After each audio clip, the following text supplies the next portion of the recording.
Everybody, good morning to this morning's session of Understanding Google Analytics. Please be aware that this session is being recorded today. It will be made available to rewatch via our Knowledge Hub section on the website. If anyone has any concerns regarding this, please get in touch with us. Our contact details are going to be on the chat section shortly.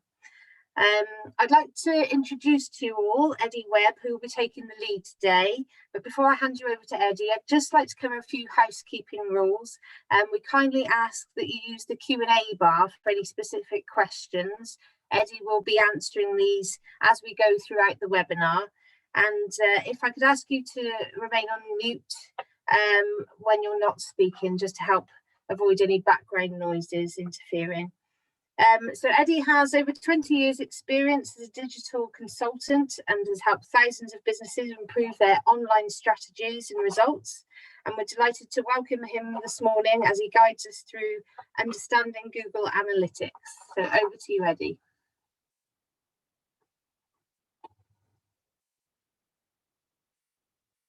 Are you on mute?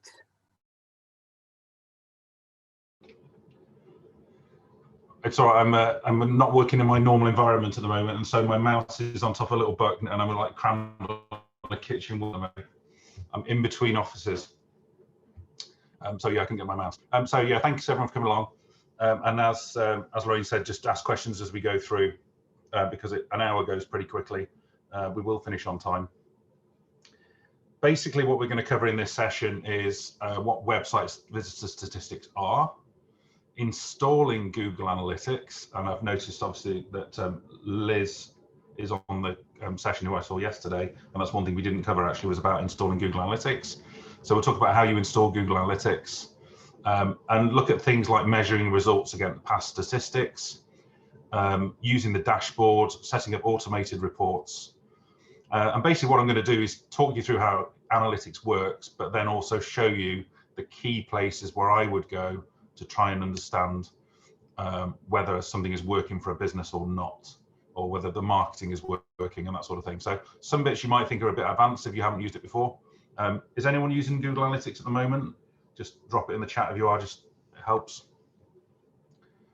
If nobody's using it, then that's fine. Just a little bit about us. In Sync, we've been going 16 years now. And we are a digital marketing agency in the main, as well as doing consultancy and training. But the reason I'm saying that is because, and with all these courses, we use Google Analytics every single day to monitor, measure, and see whether things that we're doing for companies are working. So when I cover these courses, I'm not just literally going through a book I've read on Google Analytics. It's about the bits that we use in real businesses. And just to understand where this fits into a whole digital marketing plan, those of you who have attended some of the other courses will know that I always go on about how digital marketing is much more than social media. And even if you are doing lots of different social media platforms, you should be measuring which one of them is working for you, which one is bringing traffic to your website, and all the other things you could be doing, like email marketing, paid advertising on Google, search engine optimization, which we've done a course on. You need to be looking at your Google Analytics to see whether that is making a difference or not. And this comes with the measure what works strategy. So within our digital marketing strategy, and hopefully some of you remember this, seeing this, we kind of say that your website is the most important thing, but before you do any kind of marketing, digital marketing, you make sure you can measure what is happening. And Google Analytics forms the key part of that measurement, as well as measuring things like your social media followers, your email subscribers, how many sales you're getting. But ultimately, when you're looking at website performance, you're looking at the audience, how many people are coming, how many pages are they looking at, how long are they spending on the website, how are you acquiring those visitors? Are they coming from your search engine work, or are they coming from Facebook or Instagram? Behavior, what are they doing when they're on there? Are there certain pages that turn them off, that they don't like anymore, so they leave? Which are those pages?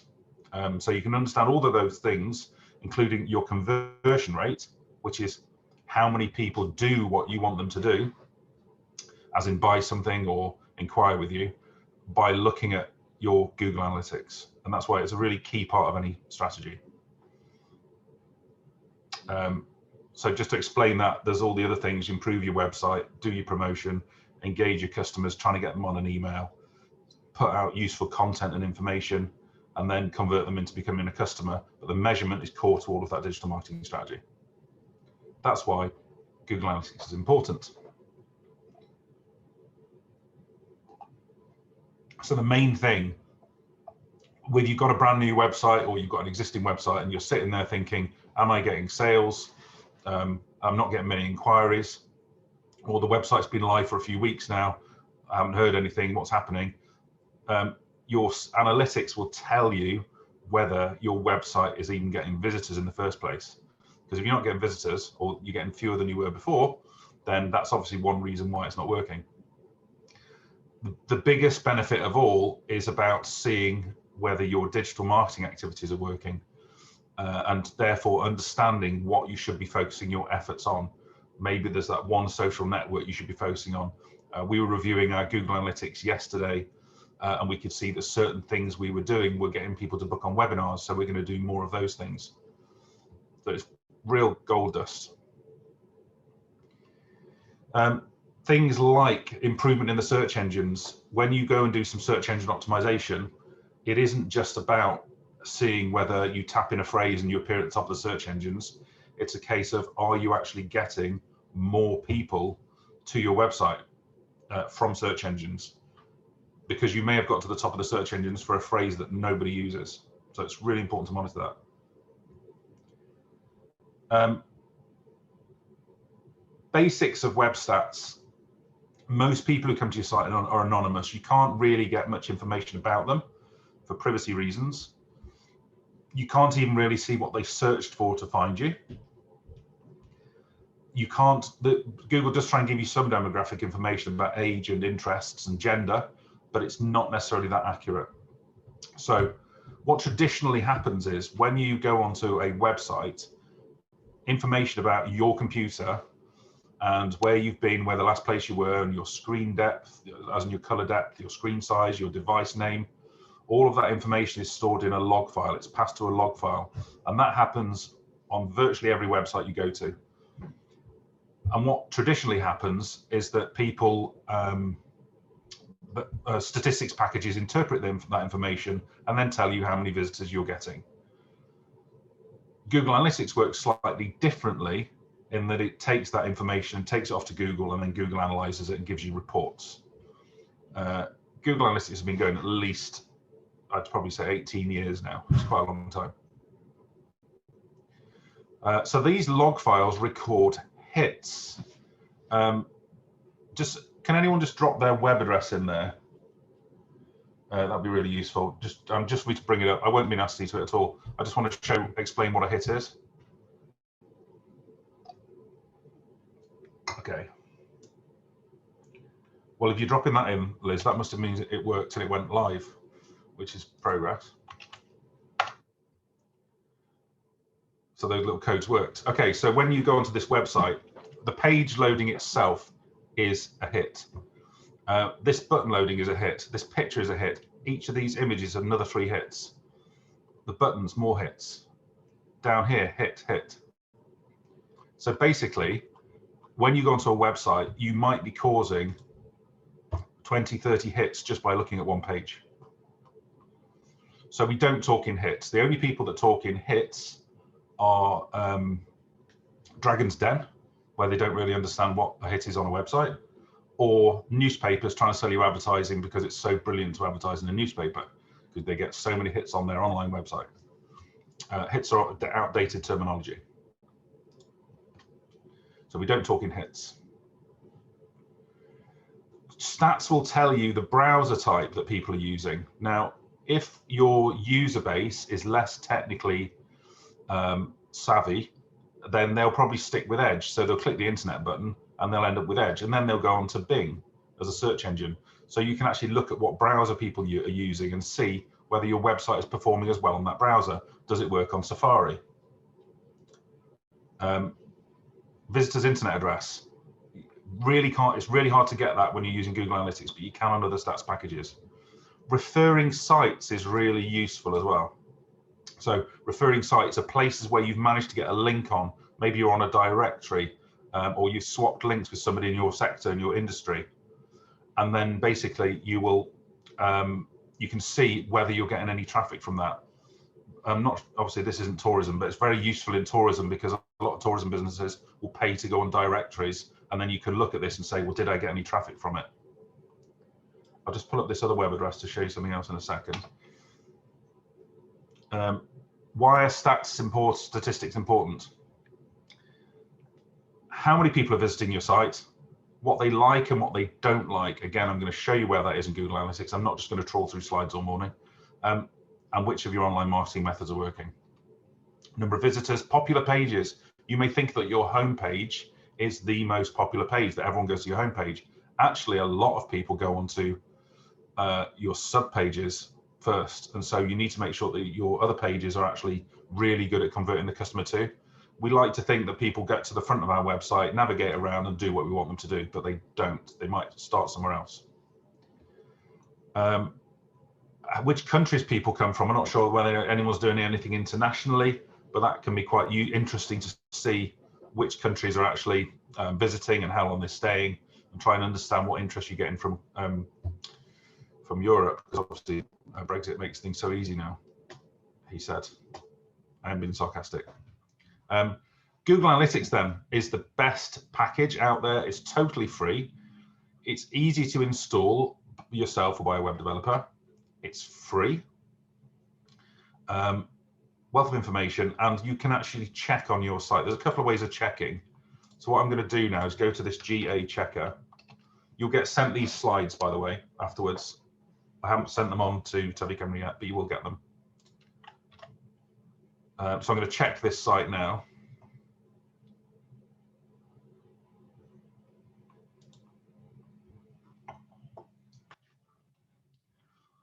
So according to this, it isn't installed on your site, Justine. So that needs to be installed. But that's one way of checking. If I just put it on my website, let's do it on Tyfu Cymru.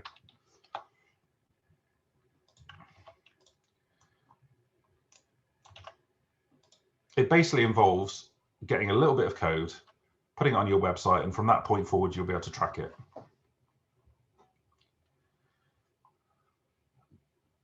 I'm crossing my fingers, and people at Tyfu Cymru are crossing their fingers that it's going to show. Let me refresh it now. Try again. It should be on there.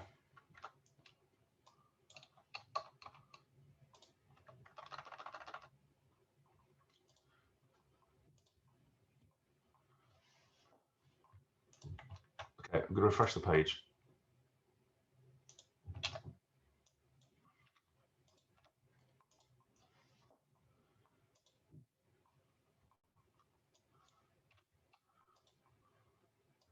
What an annoying pop-up, given it too often. Okay, it's not working at the moment. The other way where you can check it, and this is not for the faint-hearted, is to go to the website itself and right-click on an empty section and go View Page Source.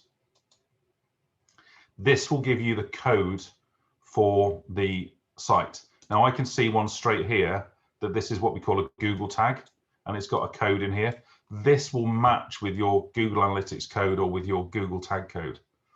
The other thing you can do as well, so you can look for that number, or you can search for Google and then see whether it says Google Analytics. See at the top there, Google Analytics. And that's just another way of checking. If you still don't know, go to your web developer and ask them to have access to it. The way it works is that basically, even if they set it up, they can give you admin access to it. If you're having a brand new website done, I would suggest you set up your own analytics account. Don't necessarily let your website do it, web developer do it. I've encountered many times where you've had analytics set up, and then what happens is the web developer stops trading, and then you haven't got access to your stats.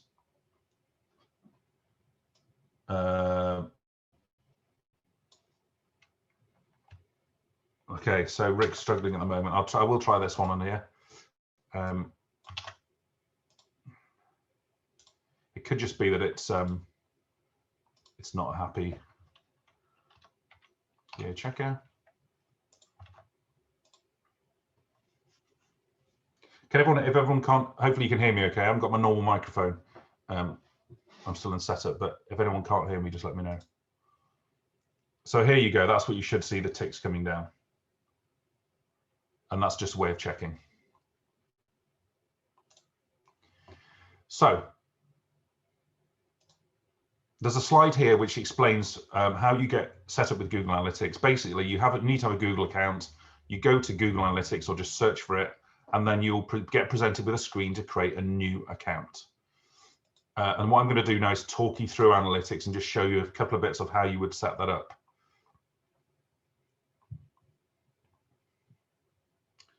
So this is going to load a Google Analytics account, which is mine at the moment. Now, when you sign up for Google Analytics, you'll get shown, you won't see all this initially, obviously, you'll get shown a screen which says new account, set up a new account. If you're creating another account for another website, you need to go into your Google Analytics and there will be a little cog at the bottom, the little admin section. And it's important that you all know that's there anyway, because there's a few key bits on there. So I'm going to go to the admin tab. And within here, I'll just show you what would happen if you create an account and then show you a couple of key bits in the admin section. Create account. You do your normal stuff like your name of your website. You can put your domain name, the name of your business, it doesn't really matter. But when you get down to the web address, you obviously have to put your exact web address in. The reason why you might, the account might be your company and the property might be a different website. Maybe you've got two websites. You change your country state, you change your currency. And then this is the important bit that's currently important anyway.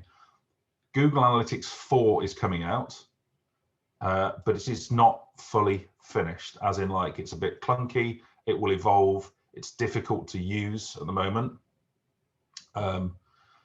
But when you go to set up a new account, Google tries to just make you have this brand new Google Analytics 4 property. So, and this is really important if you're setting up from scratch, that you go into this where it says advanced options and say create a universal analytics property. And what that will do is create both of them at the same time. So when Google Analytics 4 is fully ready, you'll be all set up and done, but also you'll be able to look at the standard Google Analytics, which I'm going to show you now. You go through, put your web address in, and then it will give you some code which you then put on your website. And it depends how your website is built as to how you do that. The general rule is if you don't know, well, ask your web developer, but if you're building it yourself, for example, with Wix, you would just Google Wix and Google Analytics, and you will find instructions on where to put it. There's like marketing and tracking code basically in Wix. Most websites like Shopify and Wix will have their own stats within them, but they're usually not as good as Google Analytics. So it's still worth having Google Analytics. A couple of bits to show you. I think you get the recording of this as well. Somebody can correct me if I'm wrong. So if you're thinking this is too in depth at this point, this bit I'm going to show you now, you will get the recording. View settings here.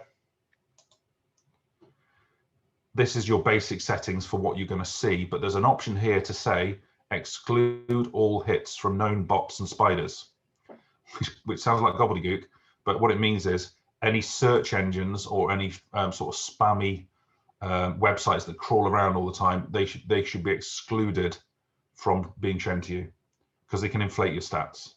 So you need to turn that on, which it wasn't turned on ours. And the currency there as well. If you forgot to set it at the beginning, set your currency here.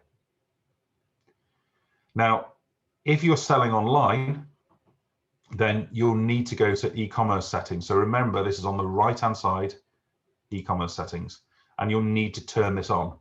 If you're not selling online, it doesn't matter. But if you're selling online, you need to turn that on. Otherwise, you're not going to see the value of your transactions within Google Analytics, which is really important. So those are the key admin sections. And if I just start talking you through the basic reports.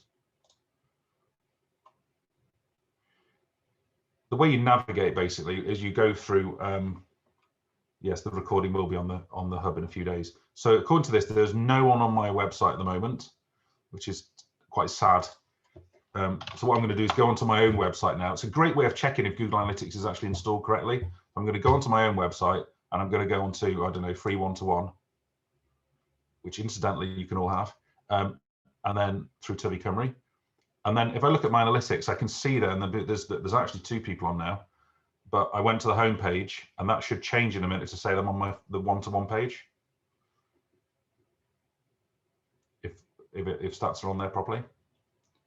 So you can monitor people going around your website. Now, the reason why that's really useful, if I go to a different one, if you just sent an email to somebody,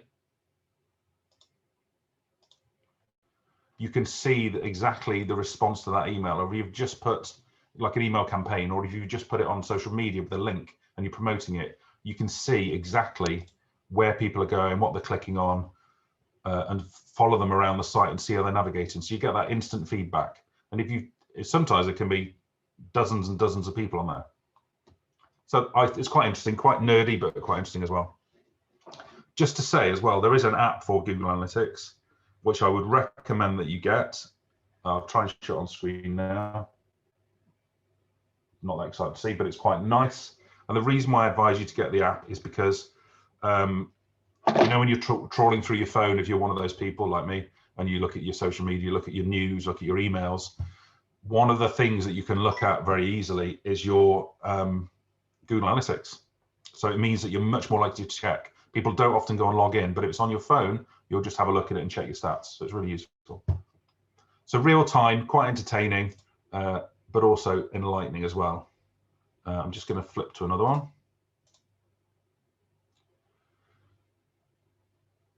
Agricultural packing. On this one, there's 2 people on there on a desktop. So that's real time. And you collapse these reports up and down as you want to read them. The first place to look then is audience overview. It's one of the key places you would look out of anywhere.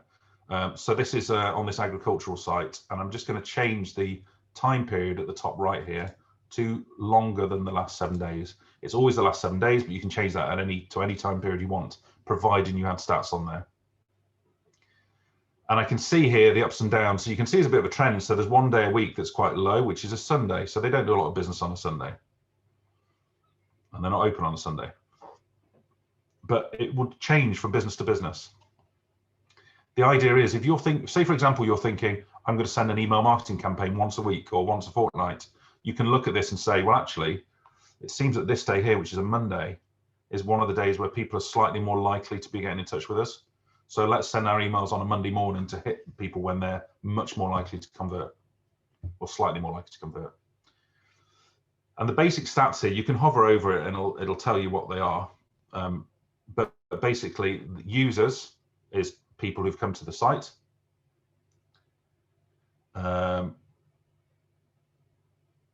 Okay, if you don't mind me showing that, that's fine.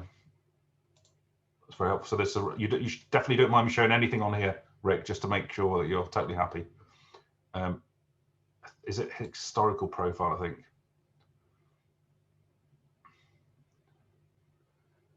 So you have to tell me to stop if you don't show this publicly.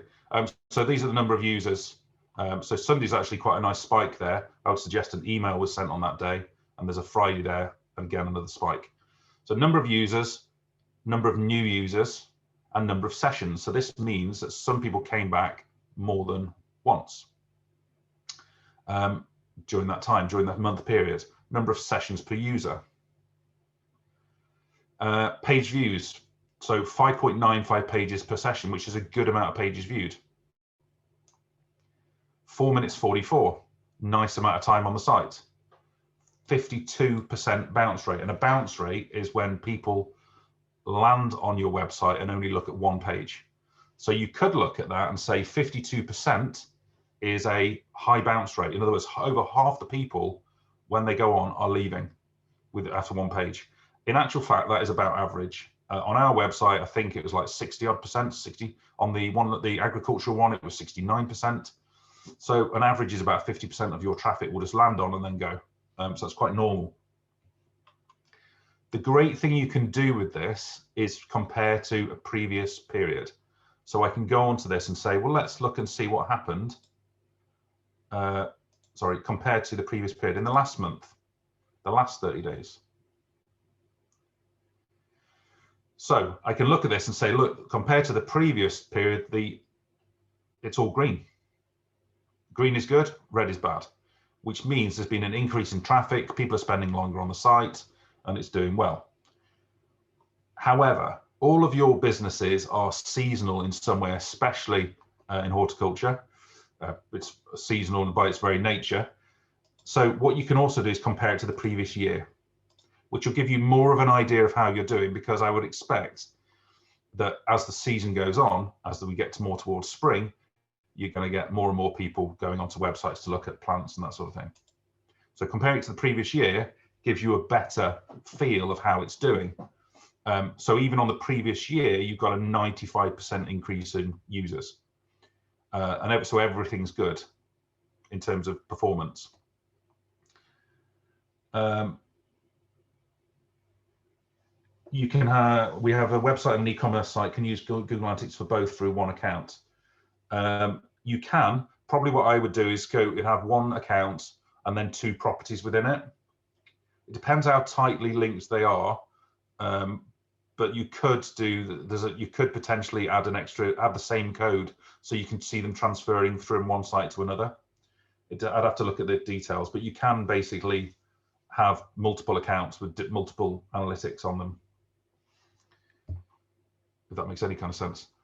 One thing to really look at with the is Google Trends, and I use this on most websites, so apologies if you've seen it before. And this will inform you what your stats should be doing. So if I go to UK, and I'm going to go, just throwing this in because somebody mentioned seeds, and there's probably nothing to do at the moment, but I'm putting them in. And I'm going to put it on the, I'm not going to do the last 12 months because they were unusual the last 12 months. I'm going to go for 2019. This is a free website. You just go type in Google Trends and you come up with it. So then I can see over a year when people are more likely to be searching for those, that phrase. If I just put seeds in, in fact, let me just go plants. Let me try plants. Then I can see that is the trend for plants. So your analytics would reflect that as well. So just because you get to here and your stats are going down and down and down, doesn't mean that you've done a bad thing. It just means that's the way things are going. The trends are really quite useful to understand what your stats should be doing. I'm just going to turn off compare to past. Other things on here, we've got geo and then location.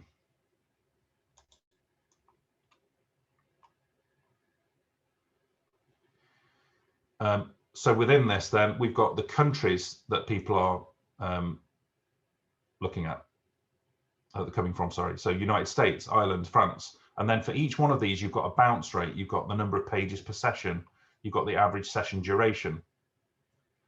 So you start to understand that Ireland is better in terms of time on the site, 1 minute 48 compared to the States, which is 24 seconds. So you get, so whatever you look at, you will understand how it's working and which country is better for you. Now, one thing to really get out now is that it's not accurate in the UK. So if it says you're in the UK, you are in the UK. But if you dig into it, like I've just clicked, you can look at this and say England, Wales, Scotland, and you might look and think, oh, great, we've got loads of people in England. Let's click into the city. And loads of them are in London, which is perfect. That's our ideal client. That's just who we want to attract. However, that is absolute bunkum because all of these places here are just the key broadband network hubs across the UK. And so I may be today, I'm going to check now. I could be in Manchester as far as the internet's called. I'm actually in Aberystwyth. But if I go Google, sorry, what's my IP? When you go on the internet, you're given an IP address. and I don't know what mine might say. I'm in Aberystwyth, you never know.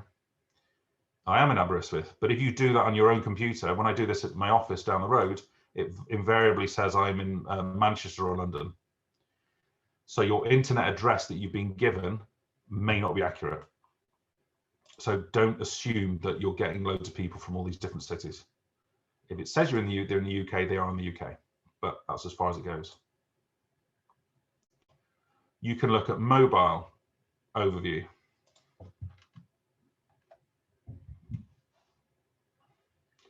So here you can see on a mobile device or a desktop or a tablet.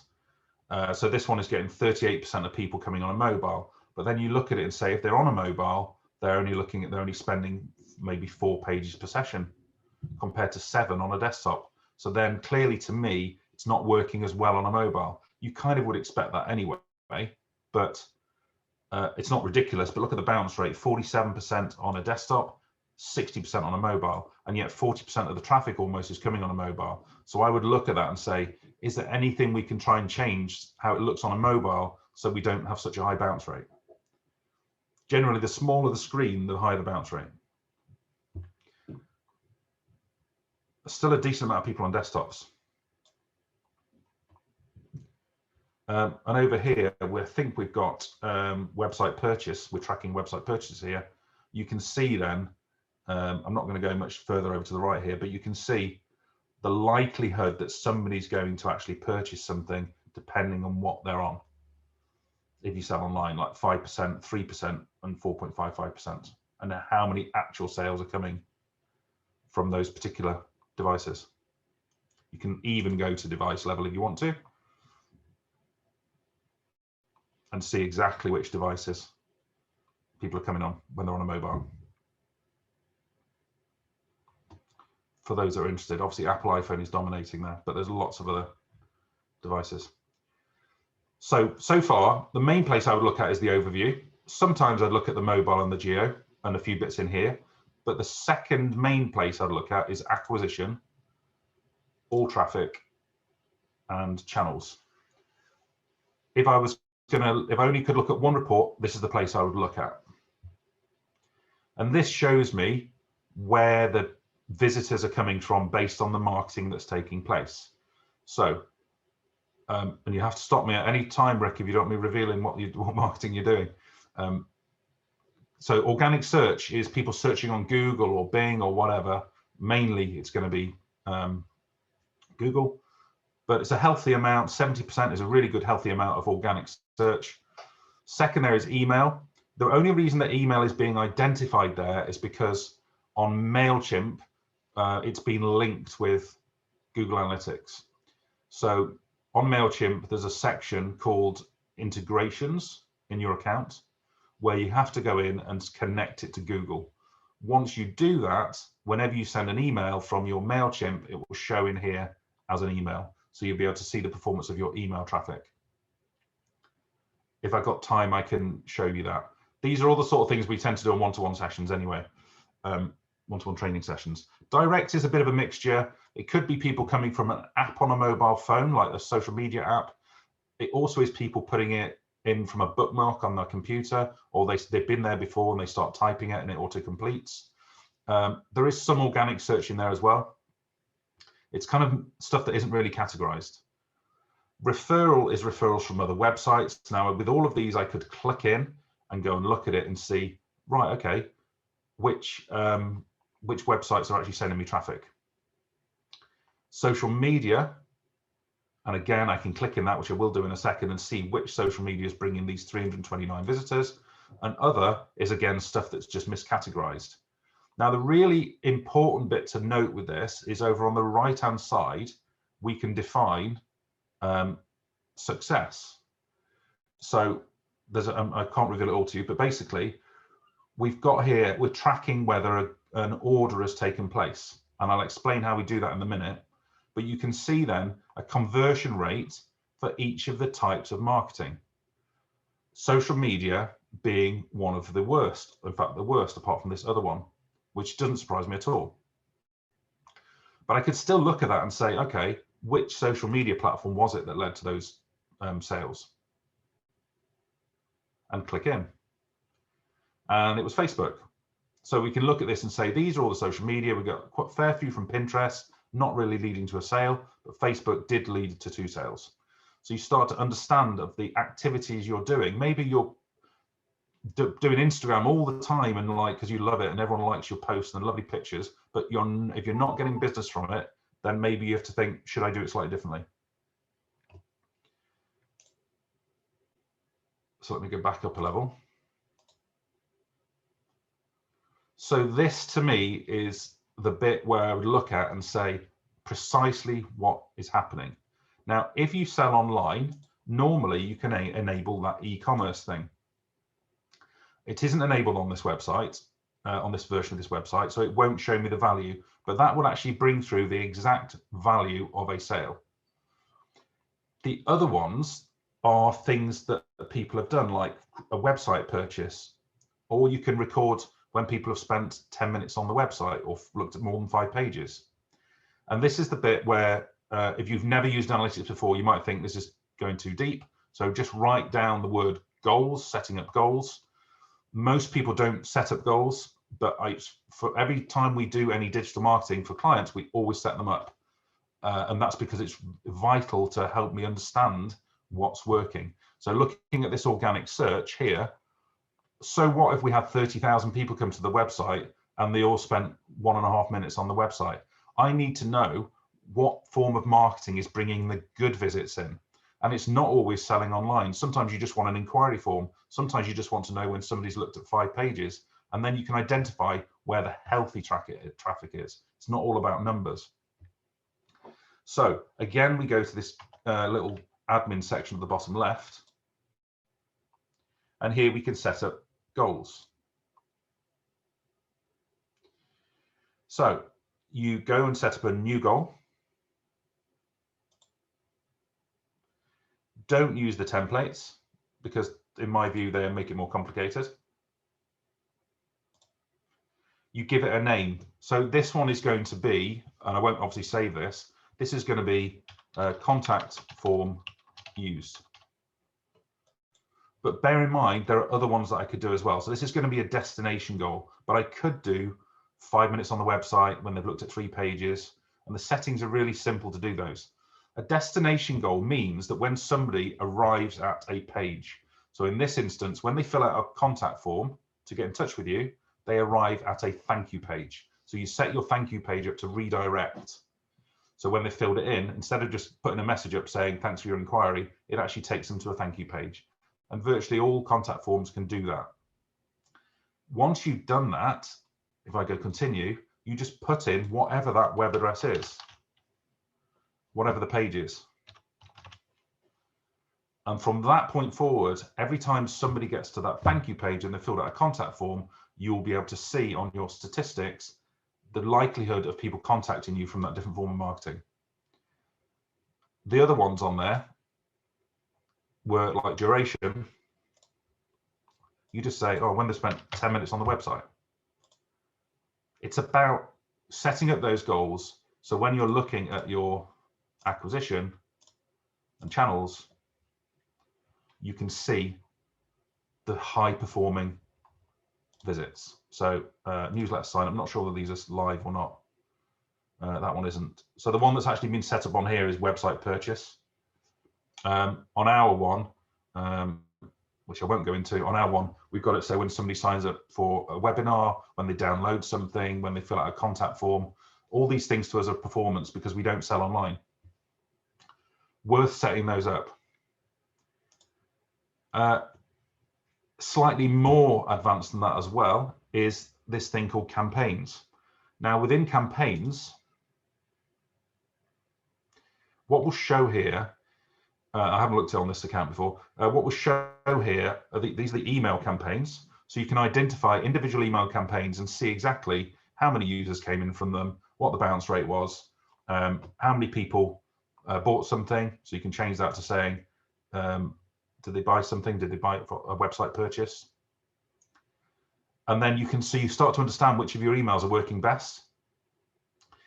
If you do a post on social media that you promote that links to your website with a link in it, if you do a social media advert with a link to your website, you can track and see exactly the performance of that individual post within this section of Google Analytics. And the way you do that is define it as a campaign. What I mean by that is that instead of going to your website and saying, right, I'm going to promote this shop page, instead of going onto social media and setting up an advert that runs promoting that page, you would instead go to something called a URL builder. This is the advanced bit, okay? So if you're thinking it's too much that I've said to you a few times, just don't worry about it, but it's for the future and it is in your presentation. So rather than just putting this in and saying, right, I'm just going to promote that page now and put it in my social media advert, you go to something like this URL builder, which I got to just typing in URL builder. I'm saying it's from social media, it's Facebook, and it's going to be called my shop Facebook promo boost 1 March. Whatever makes sense to me. And that kind of makes sense to me. I always use FB for Facebook. So when I do that, what this does then is gives me back this web address, which then I use that within my social media adverts or even within a post that I'm going to promote. That way, whenever anyone clicks it, I can look on here and that campaign will show up within here. I can get precise reporting or return on investment information on exactly what happened in that situation to that particular campaign. Another use that you may want to think of, people are tending to use QR codes a lot more now because of the NHS thing. Everyone's suddenly realizing what a QR code is, even though it's been around for a long time, where you point your camera at the square barcode and it brings it up. And I can see that being used for planting guides, for recipes for certain foods or things that you've grown. It could be anything. And if somebody scans that with a phone and you're thinking, well, I don't know whether people use them or not.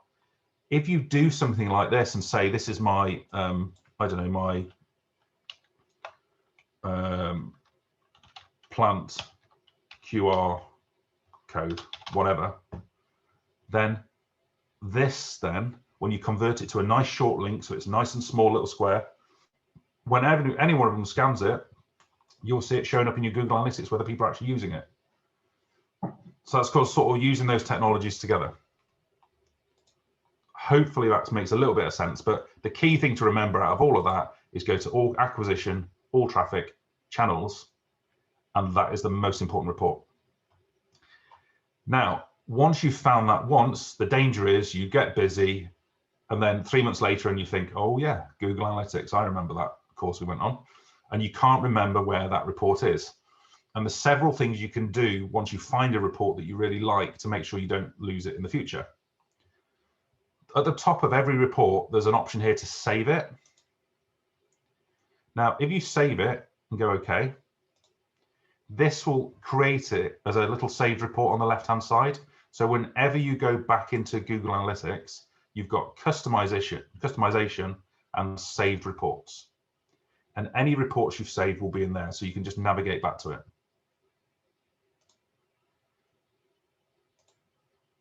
The other thing you can do is to share it. If you share it with yourself, then you can say, I want to email it to myself once a month. That will then send you that report by email every month. So even if you forget that Google Analytics exists, you'll get that nice report in saying, this is what is happening. If you've got compare to the past turned on at that time, and you go to share, put your email address in once a month, then when you get the report, it'll show you last month and this month. It's a really nice way of just having that easy report coming to you without you having to remember to log in all the time. So those are the two places to kind of like save it or share it to make sure you don't lose a report that you found. Behavior is another great place to look. Now, there's loads of reports in here, but the place that I go to is this one, site content, all pages. And I'm going to turn off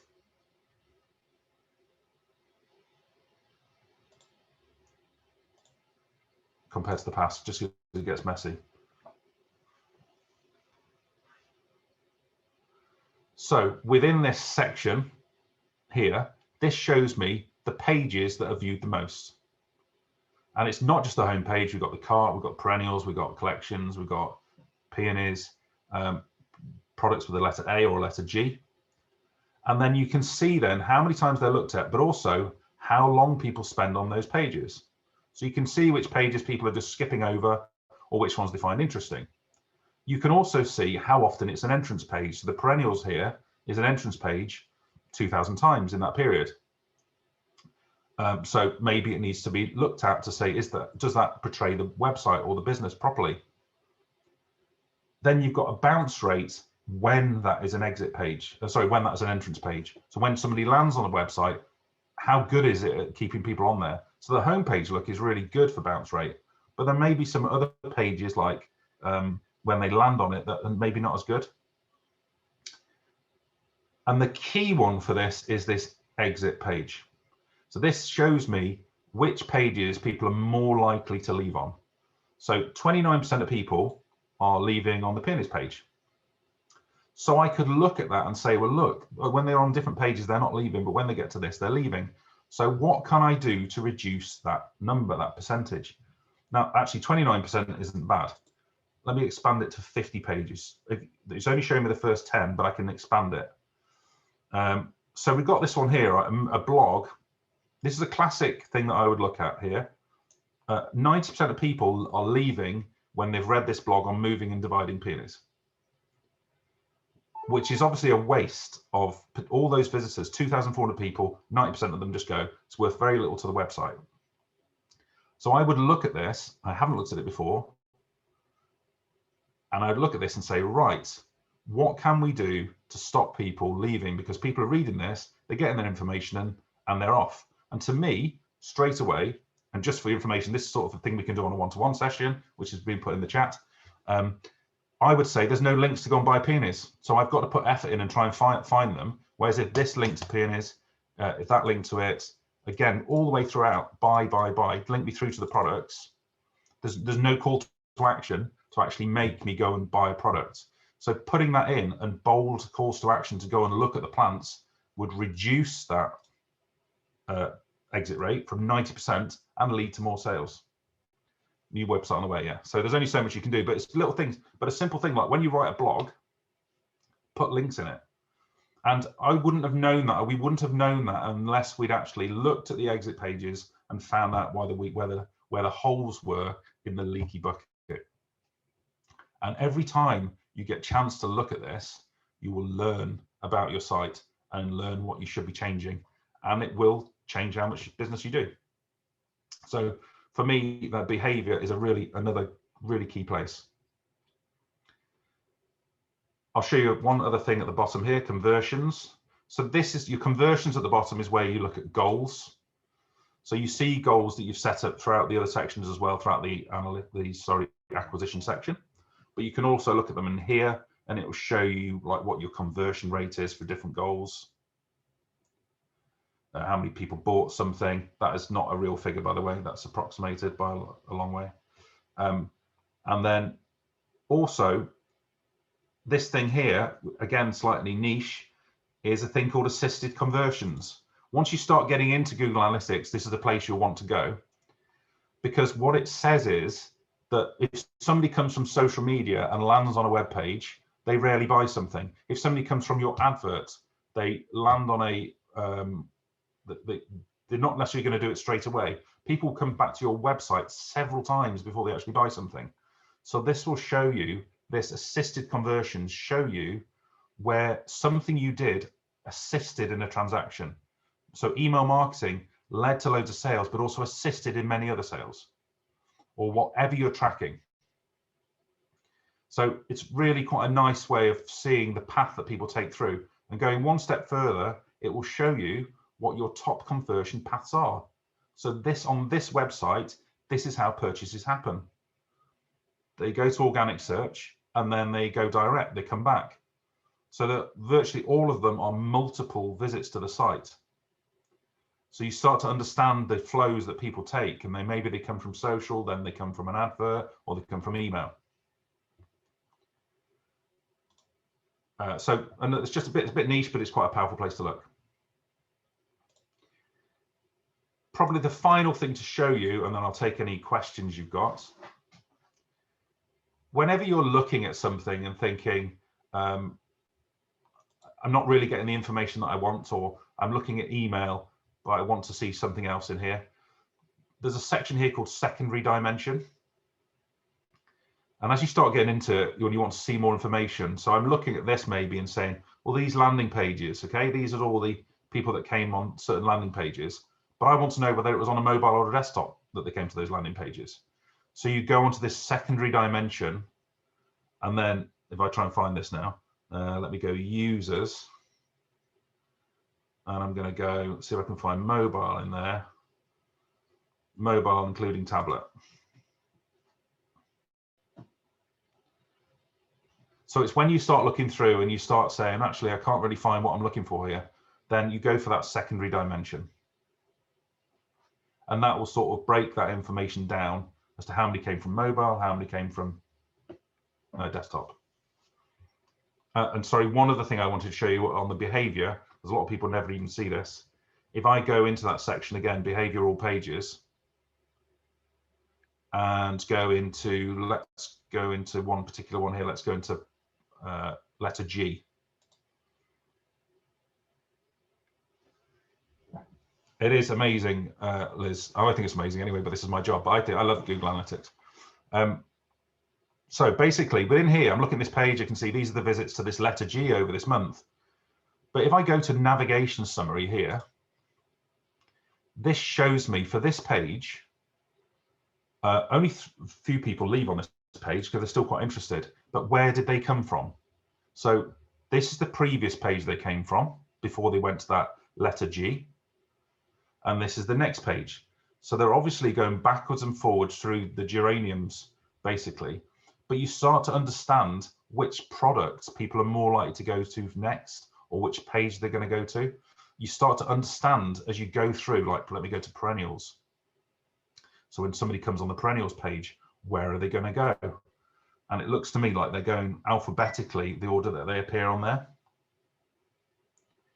And where did they come from to get there? So you start to understand the flow around the site. You start to understand where people want to go. And if you understand where they want to go, like I could look at the blogs and say, well, I know loads of people are leaving, but where are the people who are staying going? And if I know where that is, that's where I link people to, because I know I start to understand the minds of people looking at the website. I hope that makes some kind of sense, but you just go into the pages and click on navigation summary and you will always learn something about it. So that's probably all the content I've got to talk about really in terms of Google Analytics. It's a bit of just a tour of how it all is. There's loads of other reports in there, but they're not really worth going into in much detail apart from just explore it in your own leisure, basically. So I'll take any questions. Probably what I would say is that any one-to-one sessions, normally, if you've already got a website, then analytics is one of the first things we look at and try and understand from a digital marketing point of view from your company, because from there, we can understand what we need to do more of. And it's from there, you can actually start to understand whether the things that you've done have made a difference. So I think if anyone has anything to say, you can always, I'm not sure if you can unmute yourself, whether it's a webinar or not, but you can always ask verbally if you prefer.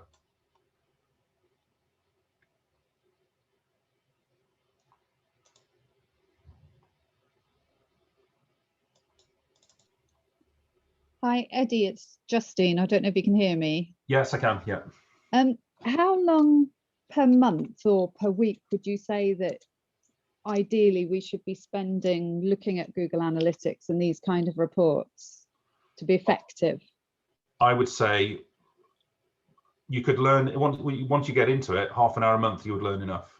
Oh, really? Okay. Yeah, I know it seems like a lot, but you see, if you know your key reports you're looking at, yeah, then that's fine. The only time I would do it more frequently than that is if I was doing a campaign. Let's say you were doing a spring campaign for something and you had Facebook ads going and two or three different Facebook ads, then I'd want to be monitoring it every few days.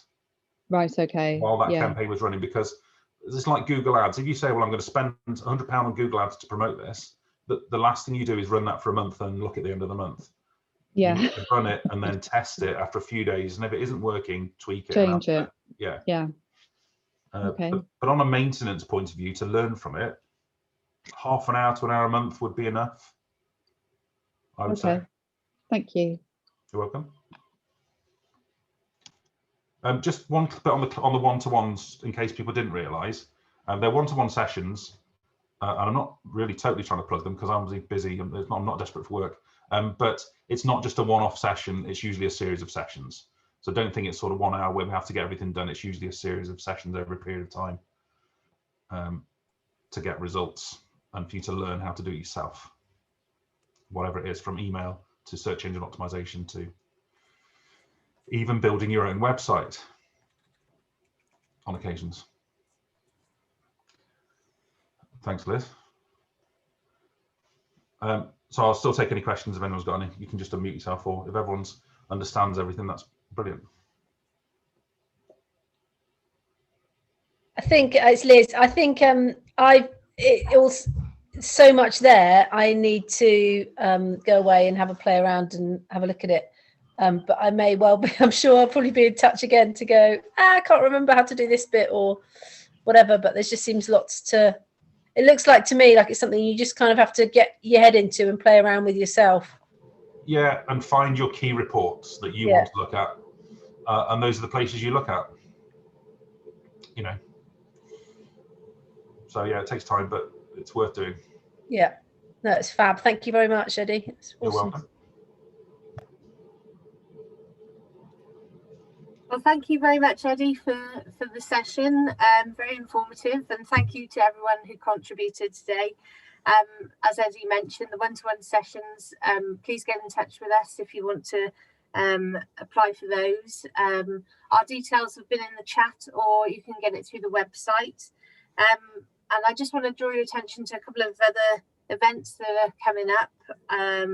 We've got an exciting new network being launched aimed at all growers, called the Integrated Pest and Disease Management Network, and that's going to kick off with a webinar next Monday at 12 p.m. With the smart utilisation of integrated pest and disease management system.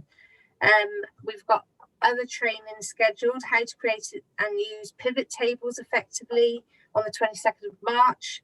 There's a pop-in virtual advice surgery on the 7th of April, and InSync will be leading another webinar for us on the 21st of April, sourcing quality images for business. So if you get on the website and want to get involved with any of those, please follow the links. And don't forget, we've got a survey that's available in the chat. So if you could fill that out for us, that would be much appreciated. And if there's anything else Toby Cymru can help you with, please get in touch. So thank you again, Eddie, for leading the session, and for everyone else attending today.